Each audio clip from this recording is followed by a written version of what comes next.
Tapos 8-8 na yun ang in-invest. Malapit na rin. So nakita na natin yung target, or hindi, yung ano pala, yung nagbebenta ng kotse yan. Yung Ford Focus na 2016 natin na sinundo tayo dito kasi nawala tayo. So yun na, ito yung bahay nila. So checkin muna natin yung kotse dun. Pag all goods at magkasundo sa presyo, bilhin natin to.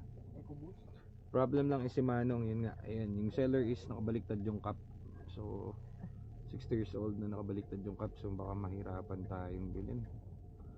Tignan na lang natin. Sabi yan. Oh, I told you. Oh. Naku. Yan. So yun yung focus na titignan natin. Kita nyo naman guys, sa loob pa na simbahan niya. So napakabait ng may-ari niya. Malamang sa malamang Good Samaritan yan. So Good Samaritan yung bibili natin. Hintayin natin.